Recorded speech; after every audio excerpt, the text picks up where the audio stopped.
तो गणेश जी अगर लेकर आ रहे हैं तो बैठी हुई मूर्ति लेकर आए, और गणेश जी लाए मना नहीं है। गणेश जी जब लेकर आए तो घर में बिठाने के लिए ला रहे हैं तो राइट सूंड का गणेश लेकर आए, सीधी हाथ का। आपका सीधा हाथ देख लेना, उसी के हिसाब से गणेश जी को अपनी ओर रखकर, या गणेश जी का सीधा हस्त कमल देख लेना। आपका तो उल्टा मान्य होगा जब आप देखेंगे तो गणेश जी का जो सीधा हस्त कमल हो, उस साइड अगर गणेश जी की सूंड है तो वो सूंड का गणेश घर के अंदर विराजमान हो। उल्टी सूंड का गणेश, लेफ्ट सूंड का गणेश, ये गणेश व्यापार, व्यवसाय, फैक्ट्री, दुकान, बिजनेस, ऑफिस जगह पर विराजमान हो। बहुत ध्यान देना, उल्टी सूंड के गणेश बहुत कम बनते हैं। क्यों कम बनते हैं? इसका शास्त्र रीति प्रमाण है। कभी किसी मूर्तिकार के पास जाना और मूर्तिकार के पास जाकर पूछना, भैया तुम उल्टी सूंड का गणेश क्यों नहीं बनाते? जितने भी बनते सीधी सूंड के बनते। कभी पूछना उससे, वो बताएगा कि उल्टी सूंड के अगर गणेश जी बनाए, 50 गणेश जी अगर उल्टी सूंड के बनाए हैं तो उसमें से कम 30 गणेश जी अपने आप टूट जाते हैं या बिगड़ जाते हैं। ये शास्त्र रीति है। उल्टी सूंड का गणेश बहुत कम पक पाता है या मिट्टी का बन पाता। और यदि आपने अपने हाथों से भी उल्टी सूंड का गणेश मिट्टी का बनाया तो 10 दिन पूजन करोगे, 10 दिन के अंदर वो मूर्ति, वो सूंड, वो गणेश जी चटक जाए। उल्टी सूंड का गणेश टिकता ही नहीं है, वो बीच में से खंडित हो ही जाए। स्वयं गणेश जी कृपा करें, स्वयं विनायक कृपा करें और उल्टी सूंड के गणेश जी अपने को मिल जाएं और वो गणेश जी हमारे घर में आ जाएं तो वो फिर नहीं चटक। 50 गणेश जी बनाए, उसमें से 30 बेकार निकल जाएंगे। 30 की सूंड टूट जाएगी, हाथ टूट जाएगा, कहीं पांव टूट जाएगा, कहीं खंडित हो जाएगा।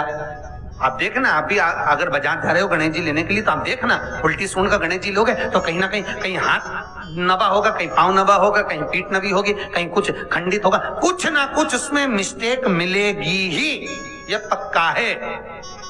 और ना मानो तो आपके नगर में भी जाकर देखो, आप तो गणेश जी लेने जाओगे ना तो विचार करना, शिव कथा सुन रहे हो कि गलत है कि सही, आप देखना जाए। सीधी सूंड के गणेश जी देखोगे तो खंडित कम मिलेंगे, और उल्टी सूंड का अगर गणेश जी ढूंढोगे तो कहीं हाथ की उंगली, कहीं पांव, कहीं पीठ, कहीं कमर, कुछ ना कुछ उसमें कमी मिलेगी ही।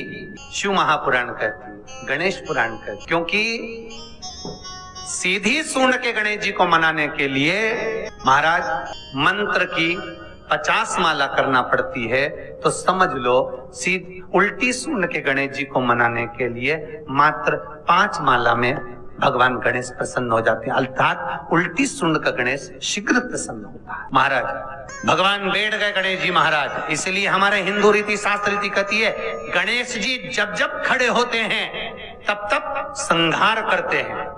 गणेश जी जब जब खड़े होते हैं तब तब किसी ना किसी का संहार करते हैं।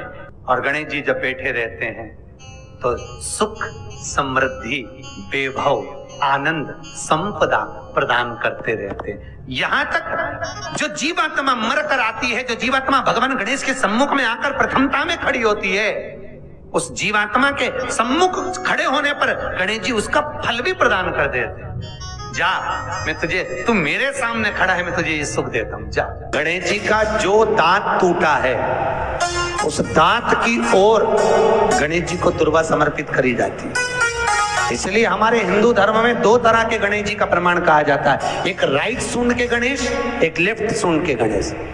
राइट सूंड का जो गणेश होता है वो घर में रखा जाता है, और लेफ्ट सूंड का जो गणेश होता है वो अपने ऑफिस में, व्यापार की जगह पर, दुकान में, धंधे में, पानी में, सर्विस में, नौकरी में लेफ्ट सूंड का गणेश रखा जाता है। जिसकी दुकान, व्यापार, व्यवसाय में अगर राइट सूंड का गणेश रखा जाता है तो लक्ष्मी आती है पर टिकती नहीं है। इसलिए घर में सीधी सूंड का गणेश, और दुकान, व्यापार, व्यवसाय में, ऑफिस में उल्टी सूंड का। तो इसका मतलब ये थोड़ी ना कि तुम्हारे घर में गणेश जी बैठा तो तुम उठा के वो बदल लिया, यहाँ कहाँ दिया, यहाँ कहाँ दिया। अब रखे रहने। हमेशा याद रखो, गणेश चतुर्थी के बाद अनंत चतुर्दशी पर जब गणेश जी का विसर्जन करते हैं तो गणेश जी की 2 धर्म पत्नियां, वैसे तो गणेश जी की कुल मिला के 5 पत्नी, गणेश जी की 5 पत्नी, पहली श्री, दूसरी तुष्टि, तीसरी पुष्टि, चौथी रिद्धि और पांचवी सिद्धि। ये व्यक्ति के नाम के आगे जो लिखा रहता है ना श्रीमान, ये श्री संबोधन कहाँ से आया? और एक पीछे लिखते हैं, जैसे नाम के आगे लिखते हैं श्री और पीछे लगाते हैं जा में ई की मात्रा जी। लिखते हैं कि इधर नहीं लिखते? लिखते हैं श्रीमान अग्नि प्रसाद जी, श्रीमान बद्री प्रसाद जी, श्रीमान हरीश प्रसाद जी। तो श्री आगे क्यों आया और जी पीछे क्यों आया? कौन ने लगाया? किस लिए लगाया? कौन ने बताया कि आगे श्री लिखो? किसी के नाम के आगे जी लिखते, पीछे श्री लिखते, मर्जी अपनी, अपन कुछ भी लिख सकते।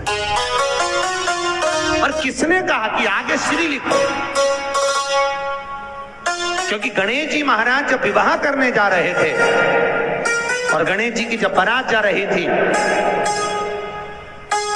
तो यमुना जी के तट पर गणेश जी की प्रथम पत्नी श्री गणेश जी के चरण पखारने के लिए खड़ी हो गई।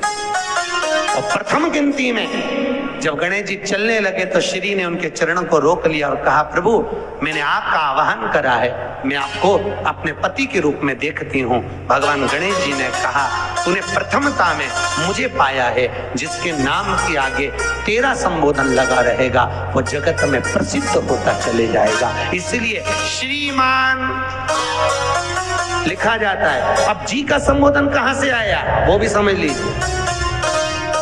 हर कहीं से थोड़ी ना लगा दिया जाता है कि जी कहां से आ गया। एक पत्नी भी लगाती है जी, और जब वो बोले ए जी तो तुरंत खसक लो जी, नहीं तो 500 गया जी। उसके जी में थोड़ा भारीपन है। 33 करोड़ देवी देवता में सबसे सुंदर जोड़ी थी शंकर और पार्वती की। सही है कि गलत है? कभी नहीं झगड़ते थे। इसलिए पृथ्वी पर ना तो लक्ष्मी जी के व्रत हैं, न ब्रह्माणी के व्रत है, न इंद्राणी के व्रत है। अगर पूरी पृथ्वी पर सबसे ज्यादा व्रत किसके हैं? माता पार्वती। तीज का व्रत किसका?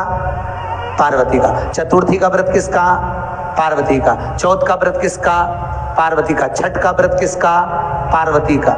जितने व्रत है सब माता पार्वती। लक्ष्मी जी का कोई व्रत है क्या?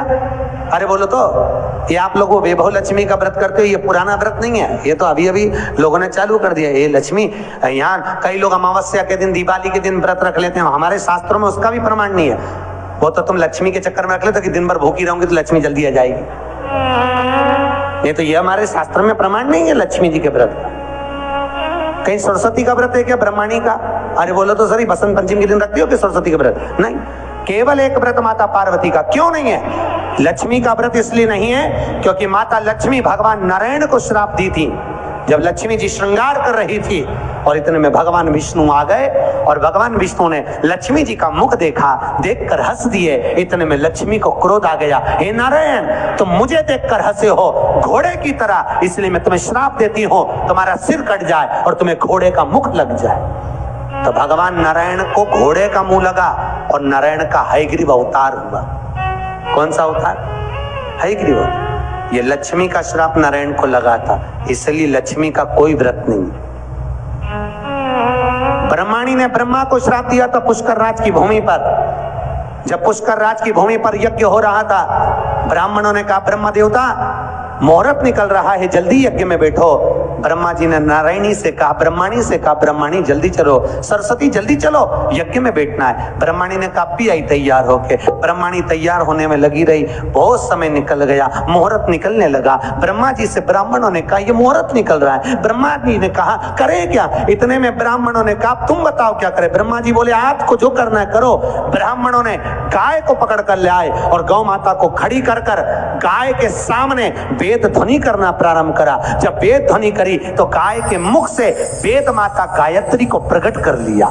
गायत्री को प्रकट करा, ब्रह्मा जी के पास में गठजोड़ा बांधकर बिठा दिया। जैसे बिठाया उसी समय पर ब्रह्माणी आ गई और ब्रह्माणी ने आकर देखा ब्रह्मदेव तुमने मेरी जगह पर दूसरी नारी को बिठाया है, मैं तुम्हें श्राप देती हूं, तुम्हारे पृथ्वी पर कहीं मंदिर नहीं बनेंगे। ब्रह्माणी ने श्राप दे दिया। कहीं पर मंदिर है ब्रह्मा जी का? केवल एक जगह पुष्कर जी में जहां यज्ञ करा था वहां। तो ब्रह्माणी ने ब्रह्मा को श्राप दिया, लक्ष्मी ने नारायण को श्राप दिया, इंद्राणी ने इंद्र को श्राप दिया, पर एक माता पार्वती ऐसी थी जो कभी ऊंची आवाज में बात नहीं करती थी, इसलिए पृथ्वी पर सबसे ज्यादा व्रत माता पार्वती के होते हैं।